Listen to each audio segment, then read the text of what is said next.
Efesios 4, 11 al 15.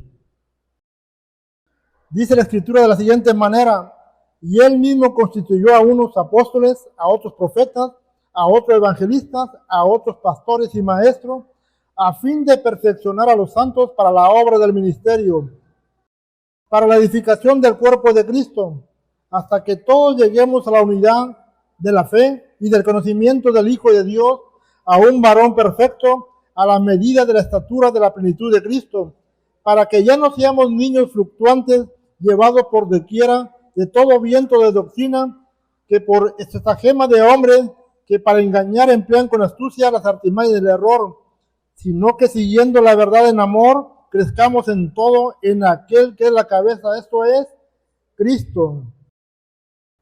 El tema se titula Niños fluctuantes. El libro de los Efesios nos presenta la relación entre Cristo y la iglesia. El apóstol Pablo presenta un mensaje cristocéntrico. Cristo es la cabeza de la iglesia, Efesios 1, 22, 23. Cristo es la piedra del ángulo de la iglesia, Efesios 2, 20. Cristo es el salvador de la iglesia, Efesios 5, 23. Cristo es el santificador de la iglesia, Efesios 5, 26, 27. Cristo es el sustentador de la iglesia, Efesios 5, 29. Cristo ama a la iglesia, Efesios 5, 25. Y Cristo sometió todas las cosas bajo sus pies y lo dio por cabeza sobre todas las cosas a la iglesia, Efesios 1, 22. Es un mensaje cristocéntrico. El apóstol describe esta relación entre Cristo y la iglesia como un gran misterio. Según Efesios 5, 32, dice el apóstol Pablo: grande es este misterio, mas yo digo esto respecto de Cristo y de la iglesia. Este misterio que había permanecido oculto y velado por muchas generaciones.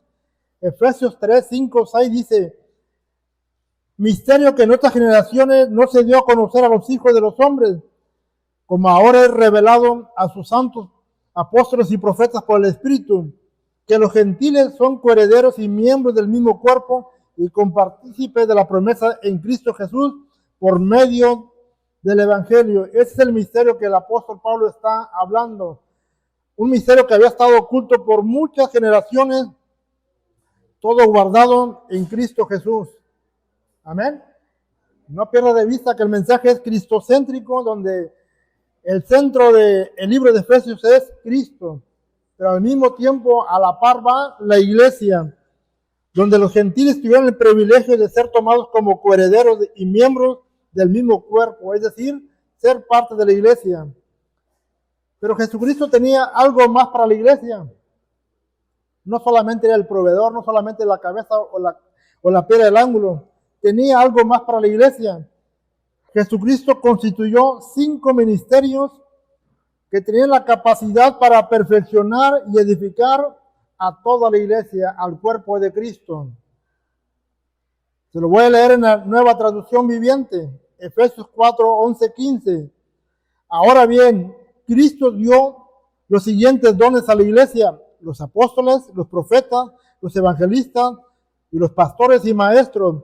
Ellos tienen la responsabilidad de preparar al pueblo de Dios para que lleve a cabo la obra de Dios y edifique a la iglesia, es decir, el cuerpo de Cristo. Este proceso continuará hasta que todos alcancemos tal unidad en nuestra fe y conocimiento del Hijo de Dios, y que seamos maduros en el Señor, es decir, hasta que lleguemos a la plenitud y completa medida de Cristo. Entonces ya no seremos inmaduros como los niños, no seremos arrastrados de un lado a otro, ni empujados por cualquier corriente de nuevas enseñanzas. No nos dejaremos llevar por personas que intenten engañarnos con mentiras hábiles que parezcan la verdad. En cambio, hablaremos la verdad con amor, y así creceremos en todo sentido hasta que nos parezcamos más y más a Cristo, quien es la cabeza de su cuerpo, que es la iglesia. Así que los 5 dones ministeriales tienen la función de perfeccionar al creyente, para que el creyente ya no permanezca en un estado inmaduro, que no siga siendo un niño fluctuante, sino que empiece a crecer, que tenga una buena edificación, un buen crecimiento, y que adquiera una buena madurez. Eso es lo que los 5 ministerios están proveyendo a la iglesia, madurez espiritual en cada creyente. Los apóstoles y profetas son el fundamento, y sobre el fundamento se va edificando, viene el crecimiento. Efesios 2:20 dice así: edificados sobre el fundamento de los apóstoles y profetas, siendo la principal piedra del ángulo Jesucristo mismo. Jesucristo es el centro de toda la Biblia, Él es la piedra del ángulo, pero los fundamentos en el caso de apóstoles y profetas representan el Antiguo y Nuevo Testamento. Los apóstoles representan el Nuevo Testamento y los profetas el Antiguo Testamento. Por tanto, usted tiene que conocer la Biblia en su totalidad. No puede dividir la Biblia en 2 partes, o no se puede quedar solamente con 27 libros o con 36 libros del Antiguo Testamento.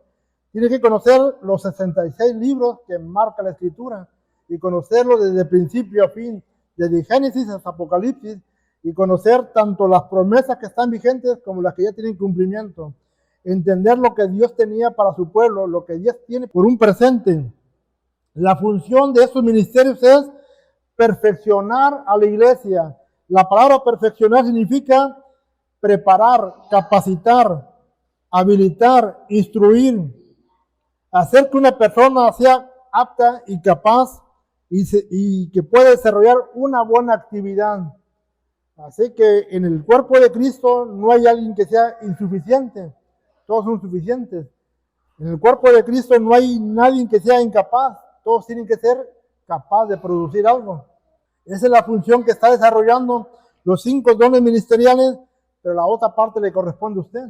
Usted tiene que tener oído, atención, una vista en las Escrituras, tiene que indagar las Escrituras, conocer el fundamento de apóstoles y profetas, conocer la obra redentora de Jesucristo. La otra parte es la edificación. Edificar significa construir o levantar. Así que los apóstoles y profetas ponen el fundamento, la base, pero luego viene el crecimiento, viene la edificación, y es ahí donde los apóstoles con sus enseñanzas empiezan a levantar la iglesia. Los dones ministeriales capacitan a los santos para servir en la obra. En ningún momento dice para entretener a la congregación, es para servir a la obra. Cuando una iglesia realmente está llena de Dios, que el Espíritu Santo fluye en cada creyente, cuando una iglesia ha sido edificada, ha sido perfeccionada, realmente ya no debería estar en 4 paredes, debería estar activando, trayendo almas nuevas. Esa es la función realmente de la iglesia. Esa es la función de los 5 dones ministeriales, capacitar a la iglesia para que traigan más almas nuevas a Cristo, para que nueva gente conozca el Evangelio. Entonces no hay una relación pasiva en el creyente cuando ha llegado a una madurez. De esta manera el cuerpo de Cristo se va edificando y va creciendo. Pero había algo más. También el propósito de los 5 dones ministeriales tenía en su mente evitar que el creyente sea un niño fluctuante. Nuevamente lo voy a repetir. La intención de los 5 dones ministeriales es impedir que un congregante siga siendo un niño fluctuante. La palabra fluctuante significa variante, vacilante, mudable, inconstante, inestable, titubeante, fácil de mover. Entonces Dios no está permitiendo que alguien que forme parte de su cuerpo sea una persona demasiado sentida, demasiado de doble ánimo, que sea mudable, que cambie de parecer constantemente, que esté cambiando de iglesia, que esté cambiando de religión, que sea inestable. Ahora sí, que no se cuente con esa persona porque un día te dice que sí y otro día te dice que no, o un día asiste y posiblemente todo un mes no vuelve a asistir. Es una persona titubeante, es una persona fluctuante. Entonces Dios está evitando que sus miembros de su cuerpo sean niños fluctuantes, variables, vacilantes, mudables, inconstantes, inestables, titubeantes y que sean fáciles de mover. Efesios 4:14 dice así: para que ya no seamos niños fluctuantes, llevados por doquiera de todo viento de doctrina, por estratagema de hombres que por engañar emplean con astucia las artimañas del error.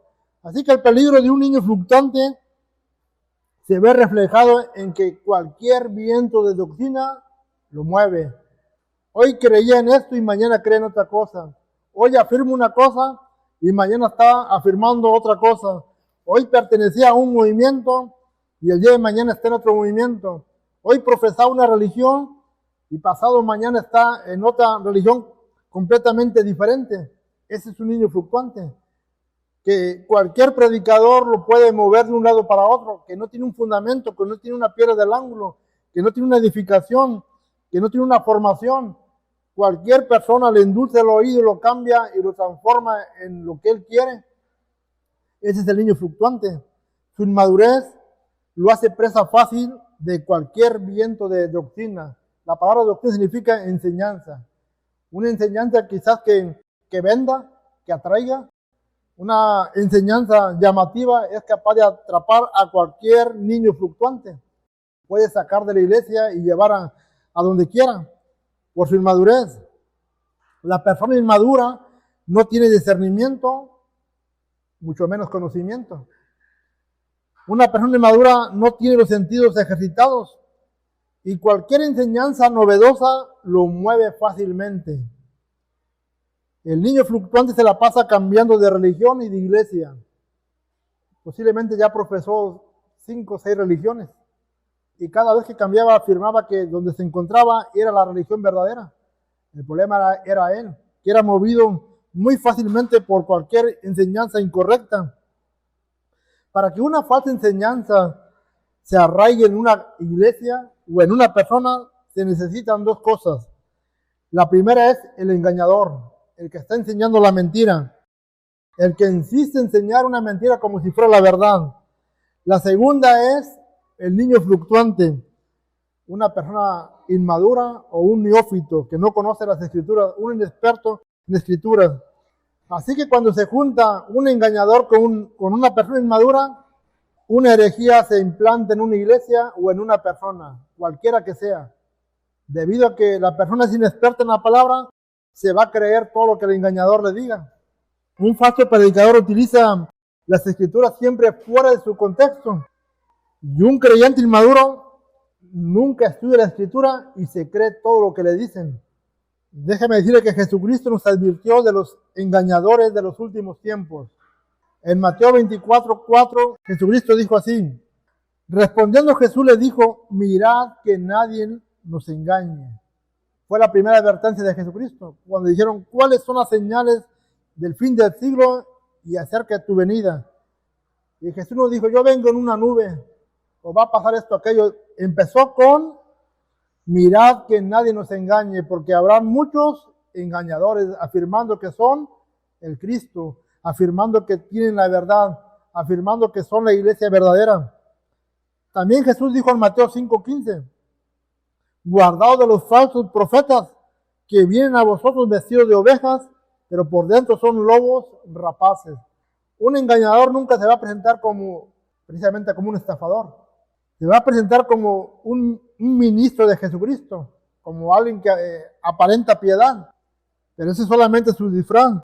Jesucristo dijo que por dentro es un lobo rapaz. El apóstol Pedro también hizo referencia a los engañadores.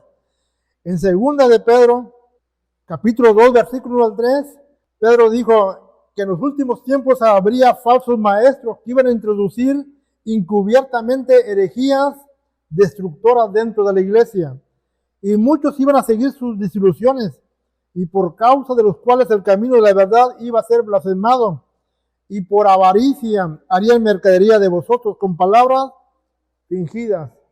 Así que este tipo de predicador falso introduce encubiertamente, se hace pasar como un mensajero de Dios, pero introduce herejías que destruyen a una persona, que destruyen a una congregación. Lo más triste es que mucha gente va a seguir sus desilusiones y van a blasfemar el camino de Dios. Pero aquel engañador solamente va a hacer avaricia con la gente, va a lucrar con la palabra, va a lucrar con la ignorancia de los ingenuos, va a lucrar con los niños fluctuantes, va a lucrar con la gente inmadura, va a lucrar con aquellos que son inexpertos en la palabra, van a ser presa fácil. Ese tipo de engañadores utilizan huecas sutilezas, vanas palabrerías, utilizan artimañas, astucias, son amantes de sí mismos y son hombres libertinos, y todo lo introducen a la iglesia, y utilizan frases como Dios me dijo, Dios me mostró, Dios me lo reveló, pero al final de cuentas están utilizando el nombre de Dios en vano. Pocas veces dicen, la Biblia dice, las escrituras lo citan, o como decía Jesucristo, escrito está, ¿sí? Pero esta gente no utiliza esas frases, utilizan el Dios me dijo, Dios me mostró, el yo, como si ellos fueran el medio número uno para que Dios impartiera el mensaje. El apóstol Pablo también dijo en 2 Corintios 11, 14, 15, note bien lo que dijo, y no es maravilla que el mismo Satanás se disfraza como ángel de luz. Así que no nos extrañe si también sus ministros se disfrazan como ministros de justicia, cuyo fin será conforme a sus obras, no conforme a la obra de Dios, no conforme a la obra del ministerio, sino conforme a la obra del mismo hombre que solamente vea al congregante con un signo de pesos. Así lo están mirando, hacen mercadería, hacen comercio, están lucrando con la fe. Pero hay algo más triste, que a pesar de que Jesucristo y todos los apóstoles le advirtieron a la iglesia en general acerca de los engañadores y de las falsas enseñanzas, lamentablemente hoy en día miles de congregantes siguen siendo llevados por los vientos de doctrina. Miles. Hay aproximadamente 50,000 denominaciones que afirman tener la verdad. Hay una inmadurez que se hace presente en esos tiempos. Los niños fluctuantes no aceptan que están siendo engañados y que viven en el engaño. Un niño fluctuante sigue creyendo que él conoce la verdad, que lo que le están predicando es la verdad. Pero en realidad es todo lo contrario. Posiblemente la fe de ese niño fluctuante sea muy sincera, muy honesta, pero no basta con que esa persona sea noble, mientras no tenga un conocimiento correcto y mientras siga teniendo una doctrina antibíblica, su fin es muy destratoso. Su fin va a ser para perdición. No basta la sinceridad. No basta que usted sea noble y siga siendo un inmaduro o un niño. Usted tiene que madurar. Entendemos que la etapa infantil es agradable, no hay preocupación, ¿sí? Es todo alegría, pero no siempre se va a quedar ahí, tiene que crecer. Es cierto que el primer amor, Jesucristo, es lo mejor, y que usted nunca se debe de olvidar de eso, pero usted tiene que madurar, tiene que entender que así como Cristo lo amó, usted tiene que seguir amando a otras personas. Hoy en día existe un gran auge dentro de las iglesias por seguir las herejías. Estamos viviendo un periodo donde la mayor elevación y intensidad está reflejado en la herejía. Casi el 99% se está predicando de herejías. Eso es muy lamentable.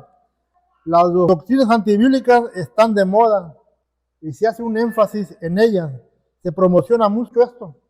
Déjenme mencionarle sin decir nombres, usted lo conoce, pero una doctrina antibíblica, su enfoque es lo material, su enfoque es el egocéntrico, la persona, lo subliminal.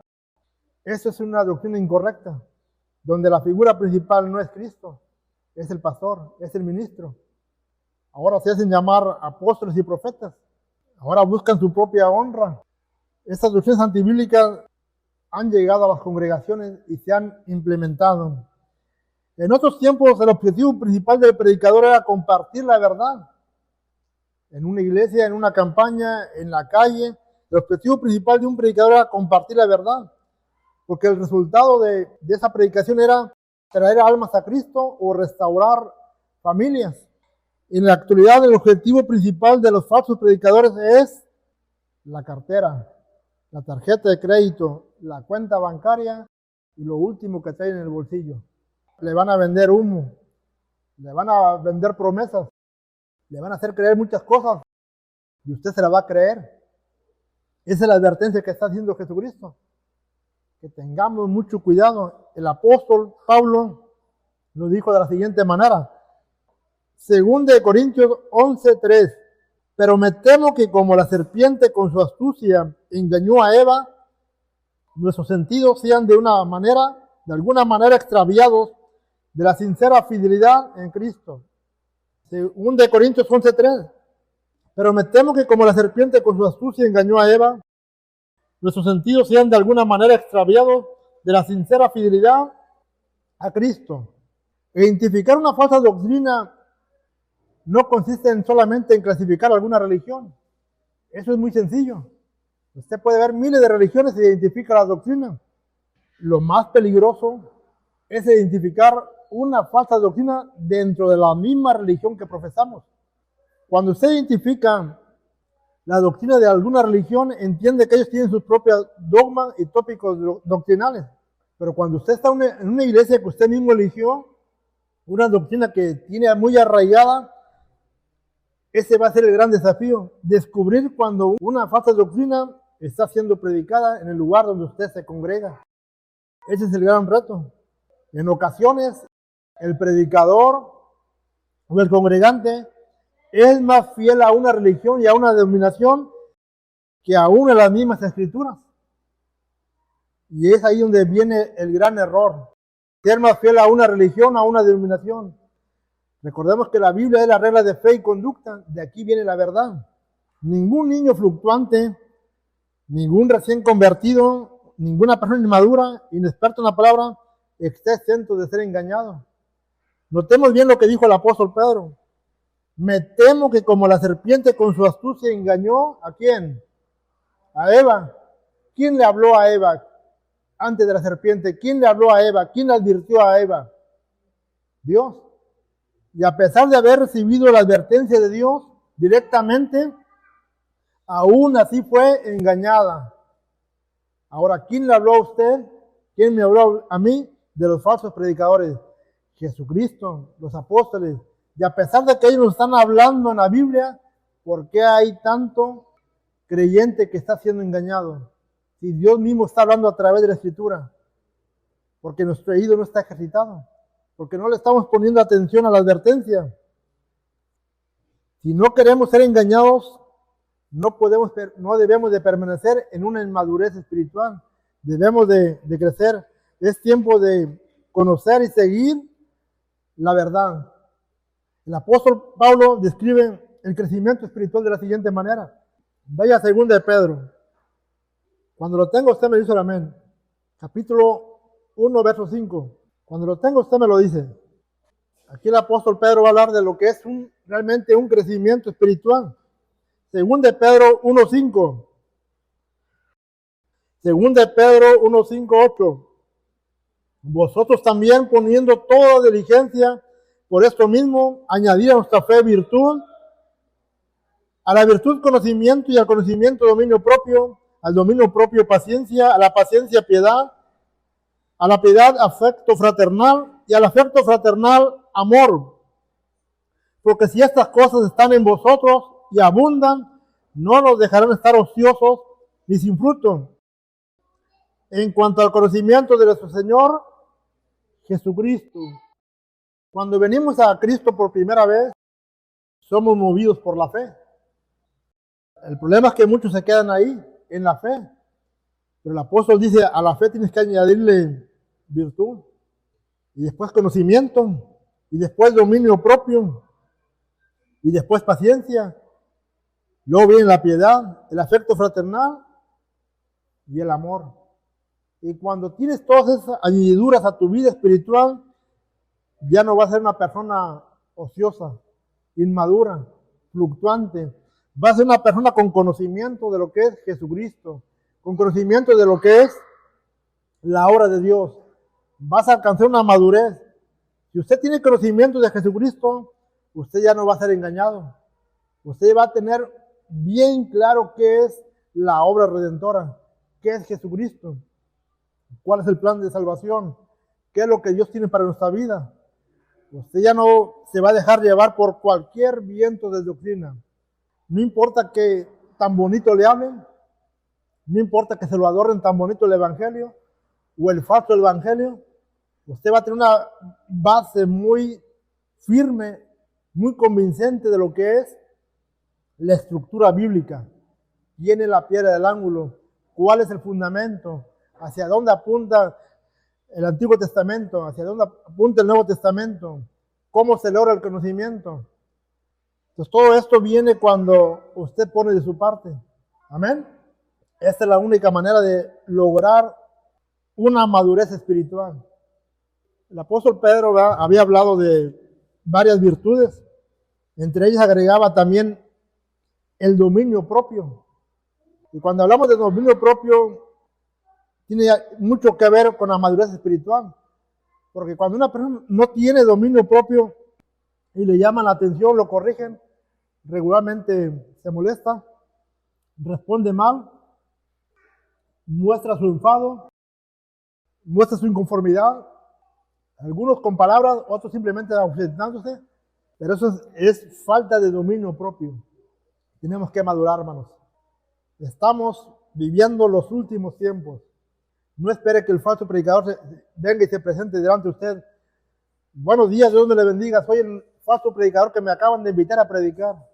No espere que sea así. Va a venir diciendo que Él es el hombre de Dios, el elegido de Dios, o el dueño de la verdad, o que tiene una palabra de bendición para su vida. Pero cuando empieza con que tengo una profecía para usted, Dios me reveló esto, cuando empieza con eso, automáticamente ya quedó al descubierto. Es tiempo de que maduremos. Es tiempo de percibir cuál es la sana doctrina. Dios me los bendiga, hermanos. Este ha sido el tema de esta mañana.